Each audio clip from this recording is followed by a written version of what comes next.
ಚೆನ್ನಮ್ಮ ದೇವೇಗೌಡರ ಅಂತಿಮ ಯಾತ್ರೆಗೆ ಹಾಸನ ಜಿಲ್ಲೆಯಲ್ಲಿ ಬಿಗಿ ಸಿದ್ಧತೆ. 1400ಕ್ಕೂ ಹೆಚ್ಚು ಪೊಲೀಸ್ ಸಿಬ್ಬಂದಿ ನಿಯೋಜನೆ, ಸರ್ಕಾರಿ ಗೌರವದೊಂದಿಗೆ ಅಂತ್ಯ ಸಂಸ್ಕಾರ.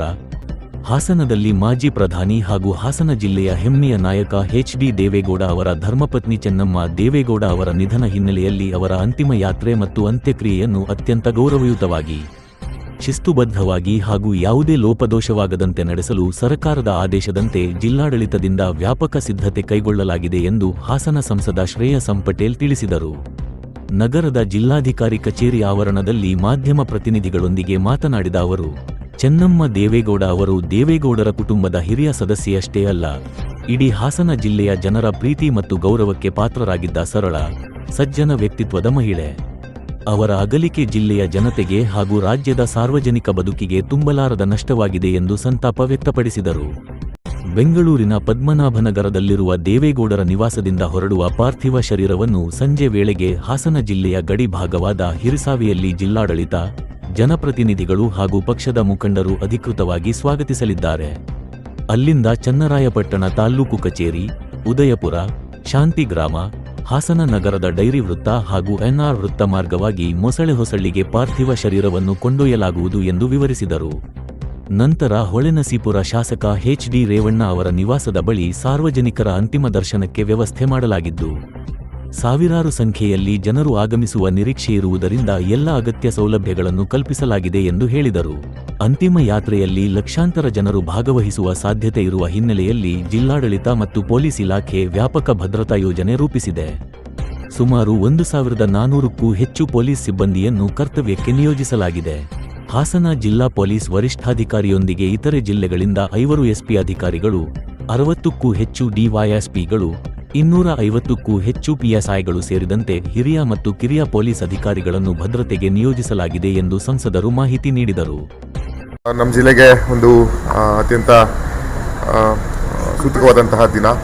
ಗೌರವಾನ್ವಿತ ನಮ್ಮ ಜಿಲ್ಲೆಯಿಂದ ಪ್ರತಿನಿಧಿಸಿ ರಾಷ್ಟ್ರಮಟ್ಟದಲ್ಲಿ ನಮ್ಮ ಜಿಲ್ಲೆಯ ಒಂದು ಹೆಸರುವಾಸಿ ಮಾಡಿದಂತಹ ಮಾಜಿ ಪ್ರಧಾನಿಗಳಂತಹ ದೇವೇಗೌಡರವರ ಧರ್ಮಪತ್ನಿಯಂತಹ ಚೆನ್ನಮ್ಮ ಅಜ್ಜಿಯವರು ಏನು ಇವತ್ತು ನಿನ್ನೆ ತೀರ್ಕೊಂಡಿದ್ದಾರೆ, ಅವರ ಒಂದು ಇದರಾಗಿ ಏನಿವತ್ತು ಅವರ ಪಾರ್ಥಿವ ಶರೀರ ಸುಮಾರು 11 ಗಂಟೆಗೆ ಅವರ ಪದ್ಮನಾಭ ನಗರದ ನಿವಾಸವನ್ನು ದಿಂದ ಹೊರಟು ಸುಮಾರು ಸಂಜೆ ವೇಳೆಗೆ ನಮ್ಮ ಹಿರಿಸಾವೆ ಗಡಿ, ನಮ್ಮ ಜಿಲ್ಲೆಯ ಗಡಿ ಭಾಗಕ್ಕೆ ನಾವು ಸ್ವೀಕಾರವನ್ನು ಮಾಡ್ತೀವಿ. ಅದಾದ ನಂತರ ಚನ್ನಪಟ್ಟಣ ತಾಲೂಕು ಕಚೇರಿ, ಉದಯಪುರ, ಶಾಂತಿಗ್ರಾಮ, ನಮ್ಮ ಡೈರಿ ಸರ್ಕಲ್ಲು, ಎನ್ಆರ್ ಸರ್ಕಲ್ಲು ಮತ್ತು ಮೊಸಳೆಹೊಸಳ್ಳಿ ಮತ್ತು ಏನು ನಮ್ಮ ಹೊಳೆನಸೀಪುರ ಕ್ಷೇತ್ರ ಶಾಸಕರಂತಹ ನಮ್ಮ ರೇವಣ್ಣ ಸರ್ ಅವರ ಒಂದು ಗೃಹ ಮನೆಯಲ್ಲಿ ಪಾರ್ಥಿವ ಶರೀರ ಇರುವಂಥದ್ದೆಲ್ಲ ವ್ಯವಸ್ಥೆಯನ್ನು ಇವತ್ತು ಜಿಲ್ಲಾಡಳಿತ ನಾವೆಲ್ಲ ಸೇರಿ ಮಾಡಿದ್ದೀವಿ. ಸುಮಾರು 1400ಕ್ಕೂ ಹೆಚ್ಚು ಪೊಲೀಸ್ ಸಿಬ್ಬಂದಿಯವರನ್ನ ನಾವು ನಮ್ಮ ಜಿಲ್ಲೆಗೆ ಡೆಪ್ಯೂಟನ್ನು ಮಾಡ್ಕೊಂಡಿದ್ದೀವಿ. ಸುಮಾರು 5 ನಮ್ಮ ಜಿಲ್ಲೆಯ ಜಿಲ್ಲಾ ವರಿಷ್ಠಾಧಿಕಾರಿಗಳು ಸೇರಿ 5 ಎಸ್.ಪಿಗಳನ್ನು ನಮ್ಮ ಜಿಲ್ಲೆಗೆ ಹಾಕಿದ್ದಾರೆ. ಸುಮಾರು PSIಗಳನ್ನ ಸುಮಾರು 250ಕ್ಕೂ ಹೆಚ್ಚು PSIಗಳನ್ನ ಹಾಕಿದ್ದಾರೆ. ಒಂದು 60ಕ್ಕೂ ಹೆಚ್ಚು DYSPಗಳನ್ನ ಹಾಕಿದ್ದಾರೆ. ಹಾಗಾಗಿ ಎಲ್ಲ ರೀತಿಯಲ್ಲಿ ಮುಂಜಾಗ್ರತಾ ಕ್ರಮವನ್ನು ಏನೇನು ತಗೊಬೇಕು ಅದನ್ನು ತಗೊಳ್ಳುವಂಥ ಕೆಲಸವನ್ನು ಜಿಲ್ಲಾಧಿಕಾರಿಗಳು, ಜಿಲ್ಲಾ ಪೊಲೀಸ್ ತ್ವರಿತಾಧಿಕಾರಿಗಳು, ನಮ್ಮ CO ಎಲ್ಲ ಸೇರಿ ಮಾಡುವಂಥ ಕೆಲಸವನ್ನು ನಾವು ಮಾಡಿದ್ದೀವಿ. ಮನವಿಯನ್ನು ಮಾಡ್ತೀನಿ ಸಾರ್ವಜನಿಕರಿಗೆ ಶಾಂತಿಯುತವಾಗಿ ಬಂದು ಮೃತರ ಅಂತಿಮ ದರ್ಶನವನ್ನು ನಾವೆಲ್ಲ ಸೇರಿ ಮಾಡಿ, ಜೊತೆಗೆ ಗೌರವಯುತವಾಗಿ ಅವ್ರನ್ನ ಕಳಿಸುವಂಥ ನಿಟ್ಟಿನಲ್ಲಿ ಘನ ಸರ್ಕಾರದ ಮುಖ್ಯಮಂತ್ರಿಗಳಾದಂತಹ ನಮ್ಮ DK ಶಿವಕುಮಾರ್ ಸಾಹೇಬರು ಸರ್ಕಾರಿ ಗೌರವದಿಂದ ಅವ್ರನ್ನ ಏನಾದ್ರು ಮೃತರ ಅಂತ್ಯ ಸಂಸ್ಕಾರ ಮಾಡಬೇಕಂತ ನಿರ್ದೇಶನ ಕೊಟ್ಟಿದ್ದಾರೆ.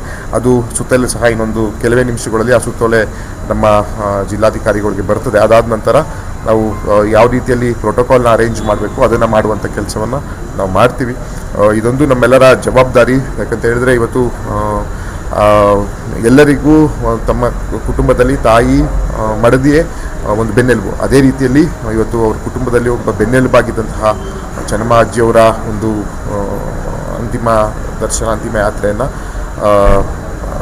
ಕಟ್ಟುಬದ್ಧಾಗಿ ಯಾವುದೇ ರೀತಿಯ ಲೋಪದೋಷಗಳಾಗದೇ ರೀತಿಯಲ್ಲಿ ಮಾಡುವಂಥ ನಿರ್ದೇಶನ ಸಂಬಂಧಪಟ್ಟ ಎಲ್ಲ ಅಧಿಕಾರಿಗಳು ಕೊಟ್ಟಿದೆ. ಹಾಗಾಗಿ ಅದೇ ರೀತಿಯಲ್ಲಿ ಎಲ್ಲ ಅಧಿಕಾರಿಗಳು ಈ ವಿಷಯದಲ್ಲಿ ಸನ್ನದ್ಧರಾಗಿ ಯಾವುದೇ ರೀತಿಯ ಲೋಪದೋಷ ಬರದೇ ಇರೋ ನಾವು ಮಾಡುವಂಥ ಕೆಲಸವನ್ನು ನಾವು ಮಾಡ್ತೀವಿ.